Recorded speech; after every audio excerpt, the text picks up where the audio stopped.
Hard to find another tukayo. So in modern relationship, I think there is lack of that type of relationship, consummate love, the perfect love, where there is all these three things balanced together. Tunapata there are the other previous things that we have talked, the other types of we have talked about, kind of love and relationships that we have talked about. That's the kind of relationship the modern times have embraced. Ile perfect imeachiliwa kiasi. And kama iko very rare. Ndio mimi naona. As in, hii ingine there is no balance, there is no if it is passion, it's passion only. Kuna ile iko na commitment peke yake, kuna ingine iko na intimacy peke yake, kuna ingine iko na intimacy and commitment. But hii ingine iko very perfect in a strike balance pote. Yeah, so another thing we'll be talking about, except the types, will be something called altruism. And let me define altruism, what altruism means. So altruism in the dictionary means is when we act to promote someone else's welfare, even at a risk or cost to ourselves. The self-sacrifice type of love that we are talking about, that ati najinyima ili wewe ukue na, and I think that applies in parent-child relationships. I sijaona or brotherhood kitu kama hiyo mali unajinyima. I don't know about sisterhood because I'm not a sister, but if you really think that kuna altruism or that self-sacrificing love between sisters, tell me about it in the comments and in the feedback that will in our spaces. Yeah, mtuambie how your experiences in sisterhood relationship. Is there self-sacrifice? Is where one places themselves at a short, anajifinyilia yeye ana nini ili mwingine apone ama aweze kuwa satisfied in that relationship. Tell us about that. Tell us about sisterhood. But for now we are talking of things that we have experienced or things that we have seen and witnessed.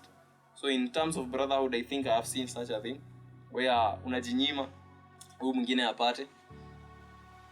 Yeah, and examples of altruism ni kama sasa mkiwa tuseme on a date ama mkiwa tu ina gathering hivi tu, kuna chakula iko hapa na ni very nice. Alafu ni ile ya kuchukua, like let's say pizza. Umechukua each one every piece, a piece.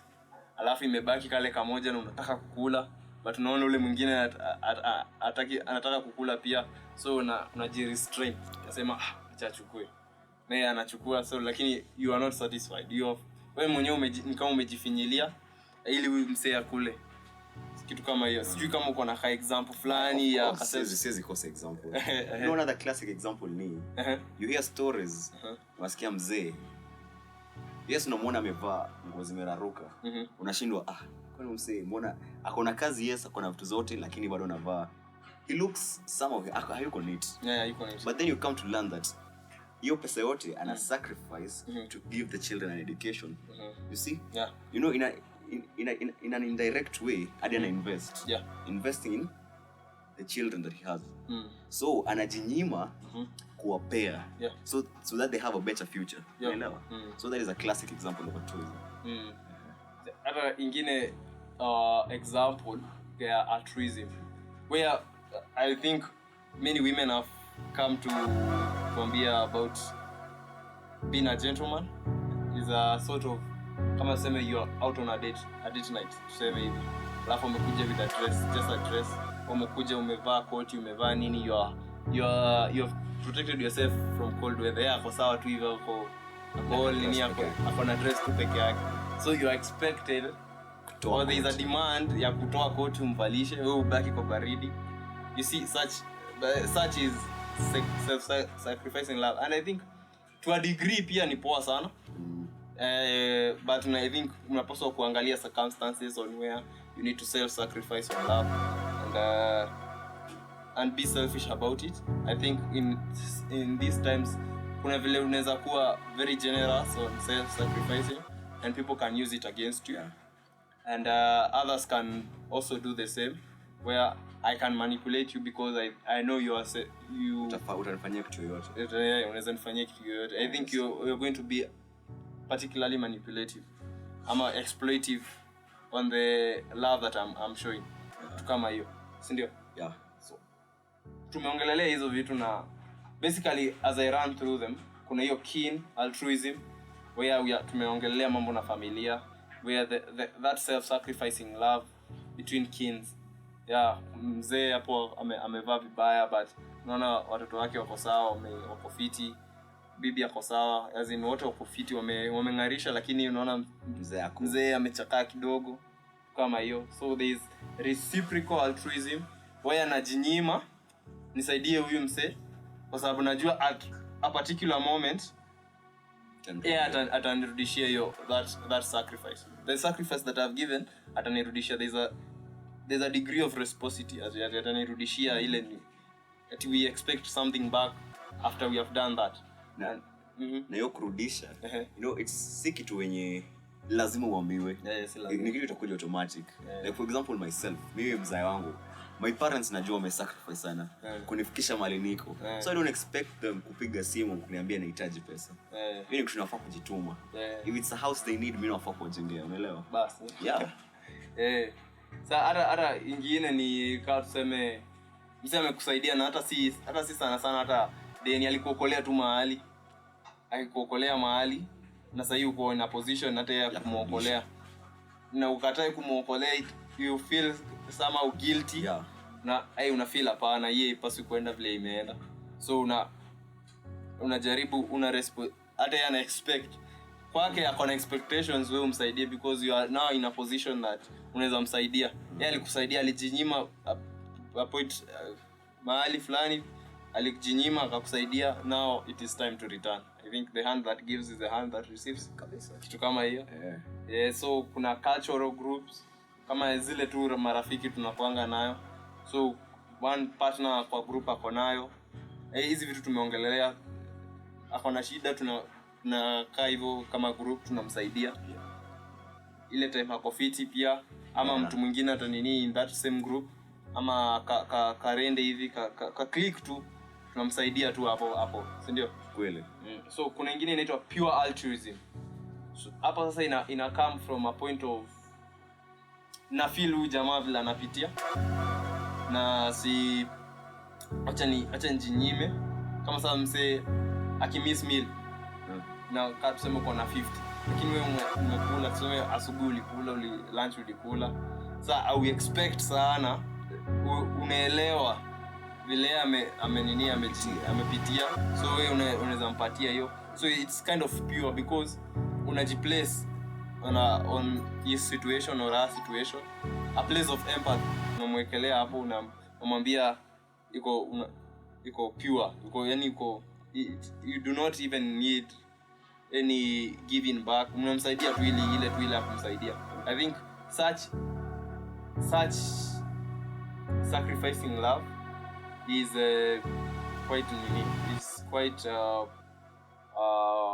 missing in this modern relationship, as in mali na kusaidia on just me kusaidia nataka kusaidia because naona unapitia na napaswa kukusaidia, ama naweza pata unahitaji hiyo msaada na hata sikusaidia. Naweza pata kama Melvo wewe uko hivi, naweza taka uko na shida unapitia na niko in a position ya kukusaidia, na nikijiplace mali uko naona yenyewe una struggle but siwezi kusaidia, so unaona. I think hiyo self sacrificing inaweza tumika hapo in such an event.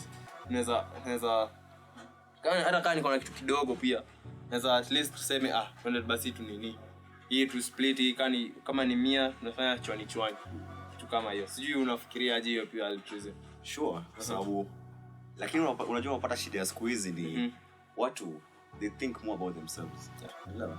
So once you think about yourself, you know, you don't leave space kufikiria mtu mwingine anapitia nini. Unajua yes unaomba pesa na mtu anapitia, yes ako na njaa. Lakini wewe hutaki compare juu you only see your side of the story. Wewe ni yeye anakanja.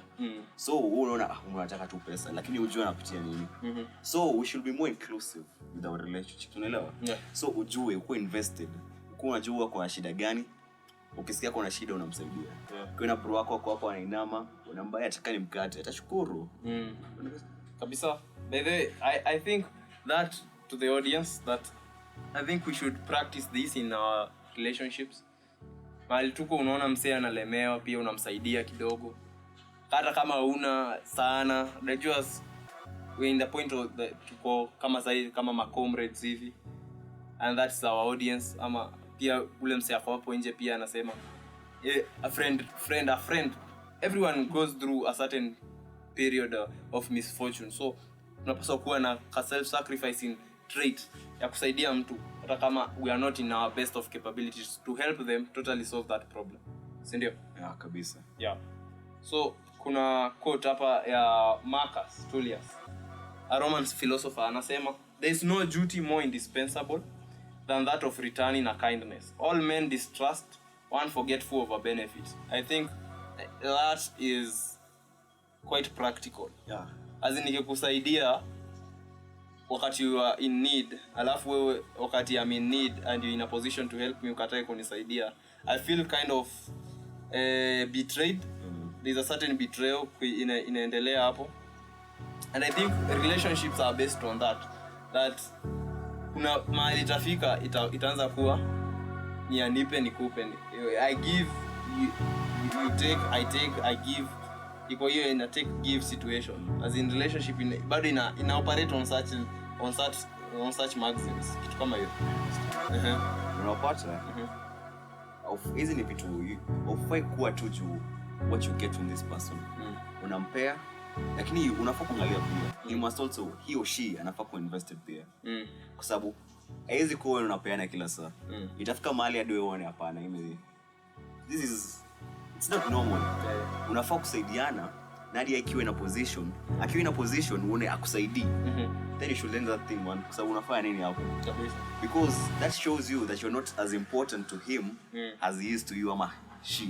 Understand? Yeah. So kama sasa niko na swali hapa. Nauliza, what happens when we give out love, commitment, joy, security and not get the same affection back when we need it? How do you feel when you give, unapeana love, unapeana commitment, unapeana joy, security? Let's say in a male female relationship, let's say in that eros love, type of love, that unapeana hiyo such aspect of love. So mimi nikiwa dem sai na mpezo vitu zote na yarudisha. Then hiyo ni kitu siwezi jiweka ndani yake kwa sababu there's no way 100% of the things that I'm doing zinatoka side yangu. You know we here inafaa kuwa 50-50. But hadi hiyo sioni kiwa practical. Inafaa kuwa kama leo napeana a certain percentage. Kesho kama sitaweza kupeana, unapeana. You understand? We are both heavily invested. Ukiona huyo ameenda, na unamrudisha, wewe ukienda na kurudisha. You understand? So it's a relationship of push and pull, unaona? Si eti una push peke yake. Ati yeye kwa on the receiving end ati amekaa tu, anangoja. I think hata hiyo pia inachokesha. Yeah, it's tiring. Inachokesha sana. I think inachokesha as in unapeana tu manzi yako hapo tu ametulia hapo like na pia kwa very ungrateful. As bado na even worse, ile mbaya kabisa. Ashukuru. Siwezi kubali. Ashukuru umesacrifice, umefanya nini? Umejipata kwa relationship kama hiyo. In experiences umepata nini kama hiyo? Where napeana na yanipe? Not really. Because me, I can siwezi stand kitu kama hiyo. Because that is lack of respect in some sense. Kwa hakuna vile mimi naweza kupea au ukose kunipatia. You understand? 100% is inatoka kwangu. I expect something from you. And as my wife, my girlfriend, whatever, you should know that something is you're expecting to do something. So you utafute vile uta reciprocate sawa. Atakao unanibaya belt. Iko sawa.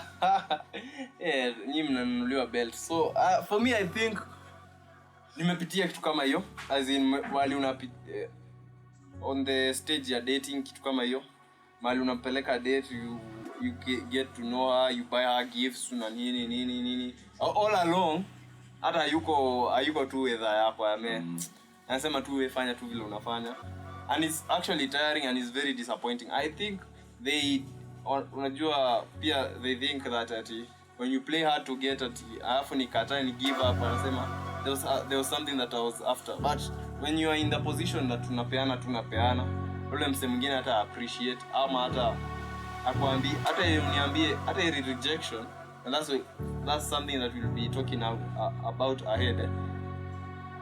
Is rejection a very good way of avoiding hurting person in a relationship, rather than kuwatumia wapeane and then they come to a point of getting tired waachane na wewe, ama you just be forthright with them and open and honest with them that haiwezekani ati yes tutafanya hii na hii in such times, modern relationships. I think that should be the honesty.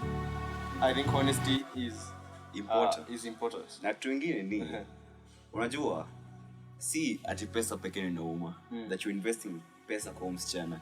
Another thing you're wasting ni time. Pesa unaweza pata tena, but your time utapata tena. Unajua akikuwestia time, that is even worse. Ukule pesa yangu. So this is something that I'll never get back. So let's say nimekaa na manzi 5 years and then all of a sudden niishe, that I've wasted 5 years of my life. Unaelewa? So you just know what you're in it for. Na hizi ni vitu mnafaa kuongea beforehand.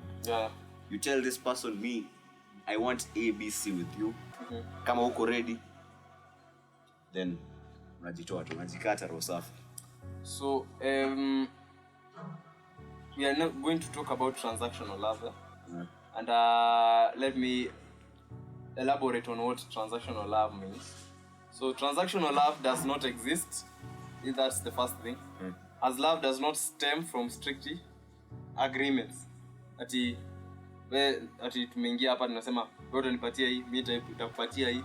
Is not based on that. Love does not stem from such agreement. A transaction or series of agreed upon responsibility and reward is akin to a professional. I think that is transactional love. Yes, it does not exist, but it is type of professional. Ni kama una expect nakuja hapa nasema my needs. Unasema your needs. So lazima to fulfill them. I think that is a transactional love. And I think that is something that iko kwa hii modern times. Modern relationships. Mali tunapata people are in a union ama a relationship based on the needs that this one will satisfy and this one will satisfy. Kama kama you have seen certain examples of such transactional love ati kiko hivyo. So kwanza you must understand your analogy. Your transaction. So think ukienda supermarket, sema umeenda kununua mkate, nakupea pesa, nataka nini? Nataka mkate. So put that mentality for relationship. Mimi nimekuja nimekupatia A, nataka unipatie E. You understand? Hiyo ni kitu haita work. It's a flawed system. Ni kitu haita last. What if I'm in a position ya kutokupea? Unaelewa? Hiyo itavunja whatever we have going. So inafaa kuwa it's not effect kuwa based on expectations. You understand? Yes nakupea, but vile tumeongea tu at a future time tunafaa kurudisha tu to point forward to. Unaelewa? So mimi naona pia hiyo personally I think we should avoid such kind of love. So we avoid kabisa, because I think at the end of the day kama sasa tuseme hizo needs ziko already met, hakuna relationship hapo. So mnaona mna part ways kitu kama hiyo. I think kitu kama tuseme sponsorship kama masponyo vile wanakuanga. Si yeye anataka sexual satisfaction na huyu manzi anataka ama boy pia kuna hiyo ya sugar moms pia tunaona. Anataka huyu anataka sexual, huyu mwingine anataka materials. So wakati huyu sema amemalizana na huyu kijana, si ataenda kwa the next victim. Sasa na hivi wa part ways. I think that is kind of transactional because there is wanashajua ni nini wanapaswa kufanya in that relationship. Yeah. What they need to transact. Unajua ukinipatia pesa then kuna kitu lazima nifanye. I need some conjugal rights kutoka kwako. Elewa. Tu kama hiyo bana. Tu kama hiyo bana ati wewe ukinipea do wewe lazima tufanye hivi na tunaifanya based on as in mimi nimekupea do ile unataka. So when it comes to this end hata mimi I have certain control of how we will be doing things. Kama hiyo, I think that exchange is quite, what did I say? I think it is toxic. Very toxic. Very toxic. But unajua watu wanakiwa toxic kwa sababu both of you are gaining. Lakini haifai kuwa hivyo. That is hiyo si kitu ita last, unaelewa? Yes, mimi napata pesa, wewe unapata kitu unataka, but at the end of the day haita last. But I think it's not gaining. Mimi naona kama mmoja wao anatumiwa because huyu sponyo tuseme ako na pesa. Pesa si issue kwake. Na huyu mwingine ana pesa, kwa hivyo yeye anataka pesa. So lakini mimi sisemi I can be involved na vitu kama hizo. Sijasema hivyo, but I'm saying in a position ati bado ni win-win situation. As in a sense. Kwa sababu wewe unapata pesa. Wewe utapata kitu unataka, whatever anataka. Unaelewa? So si necessarily win-win because at the end of the day bado itasimama. You know, ingekuwa long term you can say it is a win-win situation, but in the short term it is a win-win. It's a win-win. In some sense. Mimi naona kama it's not a win-win because atamwacha ama in any case pia kuna kwa na in stories that I have had kuna place unaweza saa wewe sponyo ako very generous bila anakupea gifts, anakupatia gari but logbook imeandikwa na jina yake, atakupatia keja, kupatia keja ikiwa na all the furniture and stuff, lakini bado anajua mali unakaa. Hapo ndio bado mna perform those conjugal rights, mali unampatia hizo stuff, but once mna disagree tu kidogo, gari ndio imeenda, nini ndio imeenda. So unaona bado umeachwa of that, alafu mtu mwingine anapewa. So unaona I think ni kama amekushikilia tu na hiyo stuff, ni kama bait, ni kama trap hivi, akushikilia. The reason uko kwa hiyo relationship at first ni kwa sababu ya hii stuff. Once ameitoa, I think you're no longer useful in that relationship. So anakuchuja, mwingine anasakwa. I think that kind ndio tuna experience in modern relationship. I think that is the most prevalent relationship that we have. Transactional. Now I understand ukisema si win-win. So in the first place hizo vitu si unakana.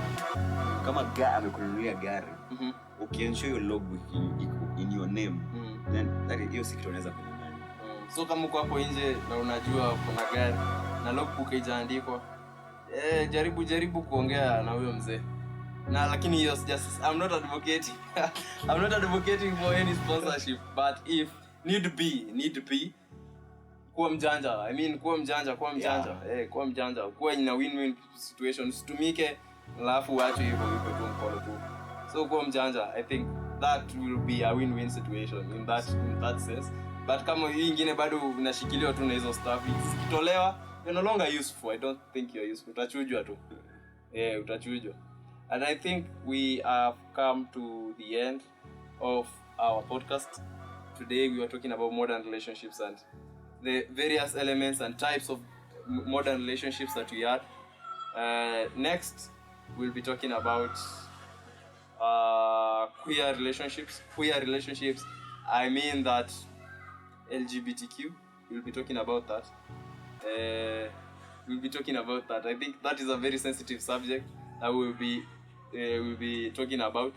Why it is prevailing, why people, what are the pros and cons of this discussion. Stay tuned. I think we will be talking about that. What do you have to say, Melvin, about? Well, you'll have to wait. Next week is a hot one. So stay tuned.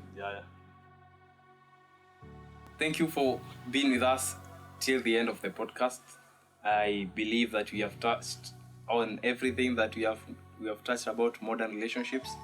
Na kama tujaongea, please feel free to comment on what we need to talk about in that aspect of modern relationships. And I think Melvo, you can say something. And sure, mahali popote you find that you have conflict, share remarks. These are things that we can discuss. Keep the conversation going, sir. Hapo mahali tumefika ijaishia hapo. We can continue from you share your views, we speak about them, and then we come to a mutual understanding. So, sir. Yeah. Thank you. So, peace. We are thankful for you. Sasa ni nini dada? So, thank you for being with us till the end of this podcast. Hey, yes. Hey, Buddha ban.